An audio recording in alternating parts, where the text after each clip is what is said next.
tous les gouvernements mentaient. Il parlait en connaissance de cause.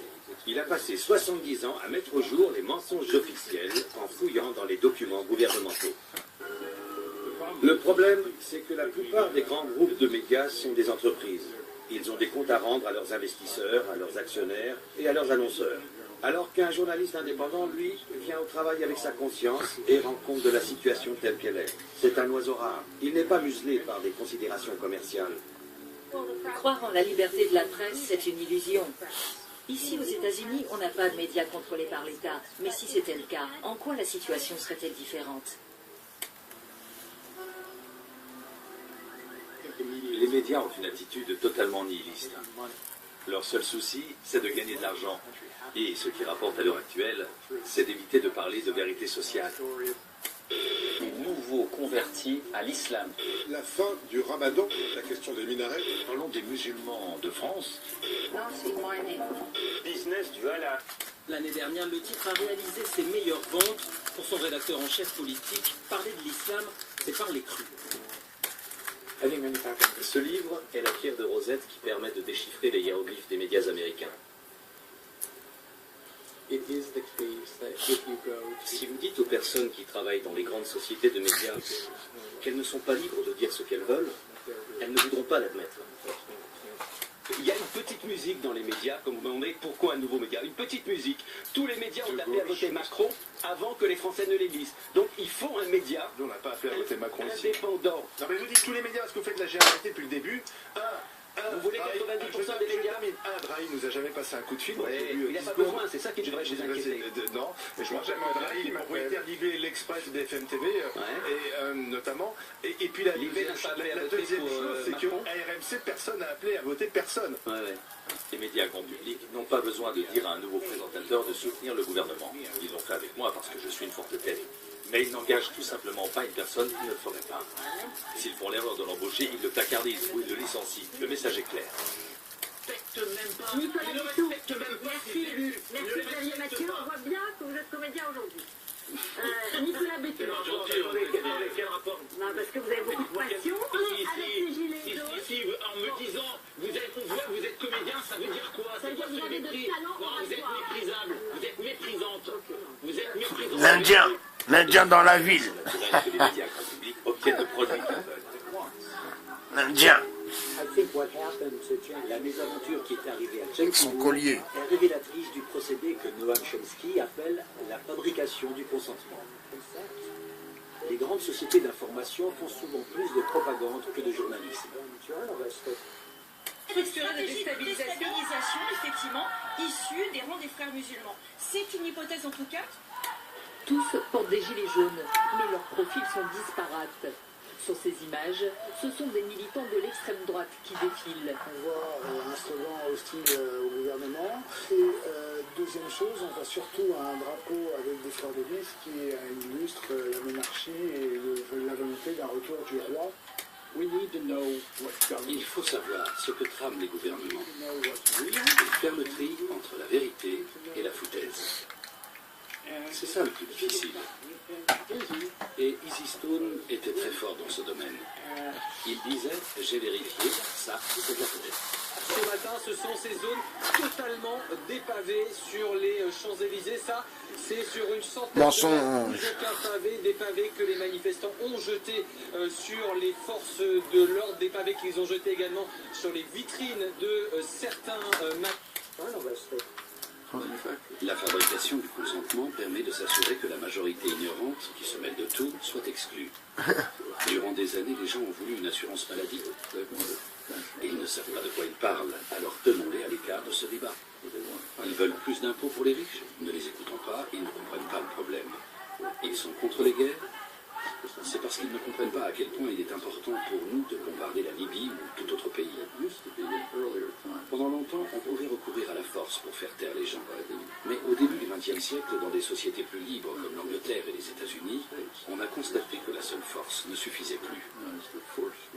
Il a donc fallu se résoudre à contrôler les mentalités et les opinions. Ça s'est fait de manière très réfléchie.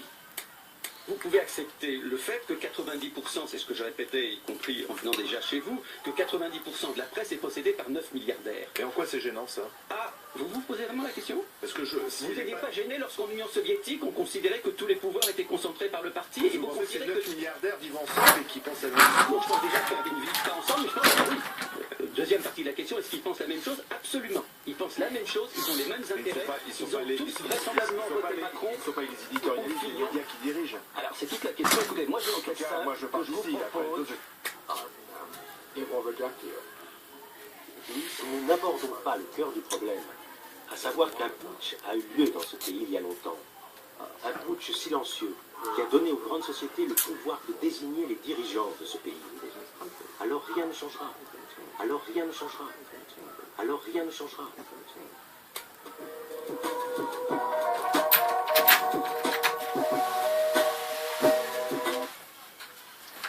Il existe un système d'endoctrinement et de contrôle beaucoup plus vaste, dont les médias ne sont qu'un rouage.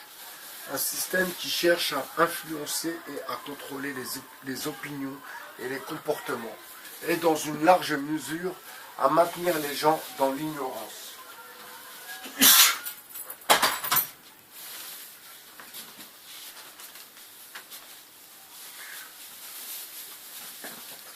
Bonjour à toutes et à tous mes amis, salam alaikum wa rahmatullahi wa barakatuh. Alors, je pense que ce petit documentaire ramène un peu, ma foi, d'eau au moulin. Noam Chomsky et tous les livres qu'il a pu écrire concernant la manipulation de masse, eh bien, nous sommes en plein dedans. Alors, j'aurais bien voulu savoir ce que Jacques Chirac pense de ce qu'il se passe actuellement.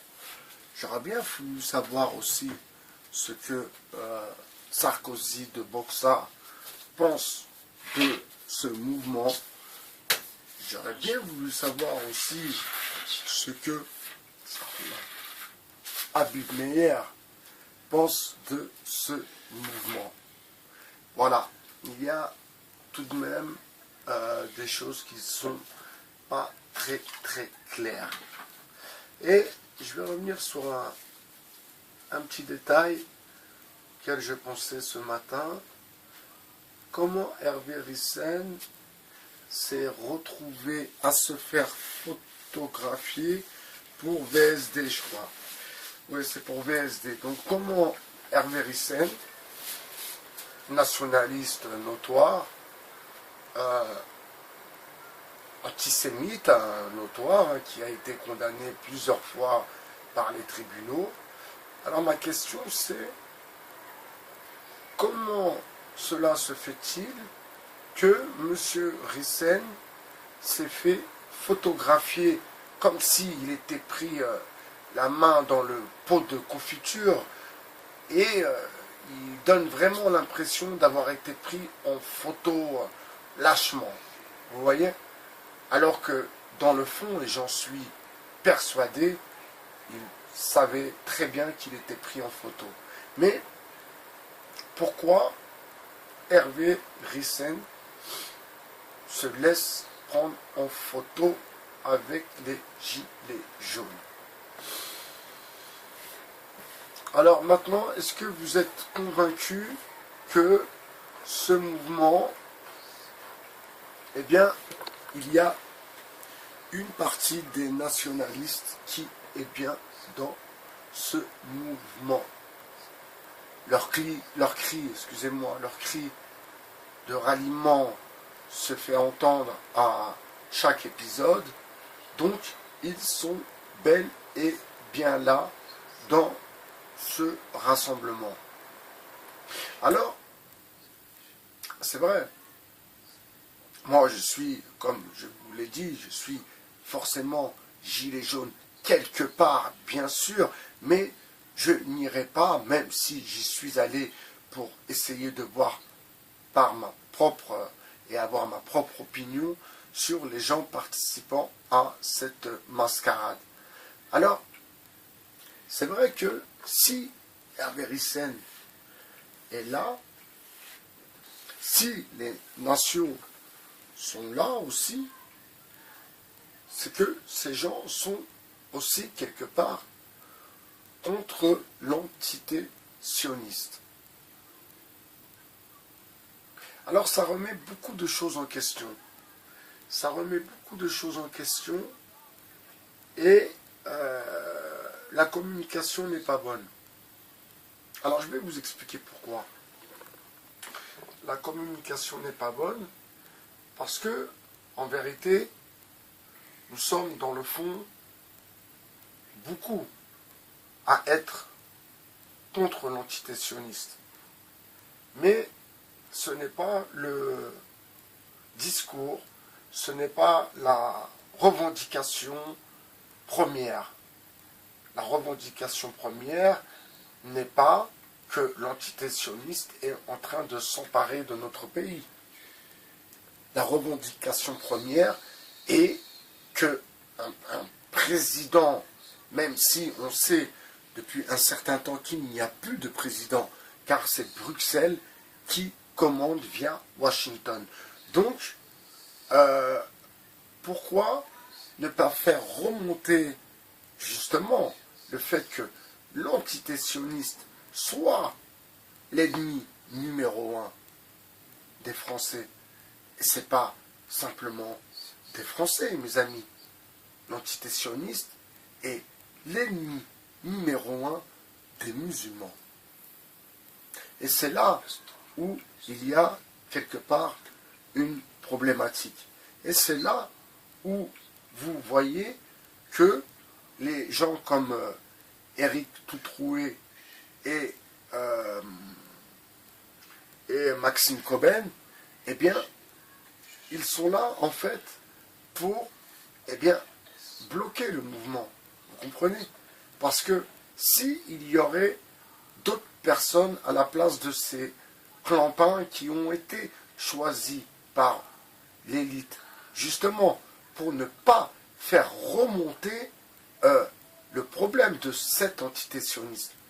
Vous avez entendu, est-ce que vous avez déjà entendu Maxime Coben ou Éric Toutroué parler de l'entité sioniste? Eh bien non. Eh bien non. Ils n'en parlent pas. Ils ne parlent pas de l'entité sioniste. Alors que, dans le fond, ça serait le moment, le moyen, le point de ralliement pour le coup, car l'entité sioniste est bien en train de pas s'infiltrer en France, car elle a déjà infiltré le gouvernement, mais pourquoi ces rigolos qui ont été choisis comme porte-parole ne relèvent pas cet indice qui est très très important et pour le coup qui parle à beaucoup de musulmans. Vous comprenez? Ce n'est pas que le fait que le petit bonhomme en mousse, Emmanuel Macron, vienne avec sa politique pour les riches. Et quand j'entends les gilets jaunes, ils me font doucement sourire, car on dirait qu'ils viennent de comprendre ce qu'est la politique. La politique est un exercice qui est fait, qui a été mis en place par, de toute façon, par les élites et qui est tenu par les élites. Donc ma question, c'est pourquoi ces représentants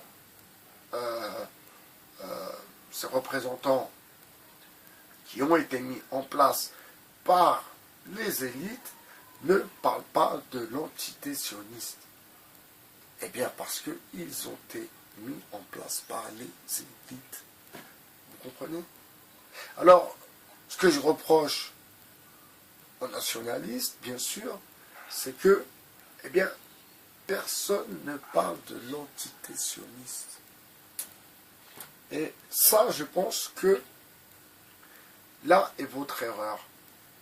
Et c'est pourquoi l'on voit dans les manifestations que ce mouvement n'est pas un mouvement populaire. Il n'y a que des blancs. Alors expliquez-moi comment un mouvement social dans un pays aussi coloré que la France, comment un mouvement social est représenté par sa majorité qui va devenir minoritaire en 2060. N'oubliez pas qu'en 2060, la France n'aura plus la même couleur. Ça aussi, il ne faut pas l'oublier. Il ne faut pas oublier. Même pas en 2060, excusez-moi, en 2030, la France n'aura plus la même couleur. Donc, ça aussi, il faut que vous compreniez qu'il y a un problème quelque part. Pourquoi ces nationalistes n'insistent pas sur l'entité sioniste? Alors, oui, ces représentants qui, d'ailleurs, commencent à s'embrouiller, bien sûr, eux ne parlent jamais de l'entité sioniste. Parce qu'ils sont envoyés par l'élite. Vous comprenez? Bye bye, chers sur 2.0. Je vous souhaite une bonne journée. Ciao.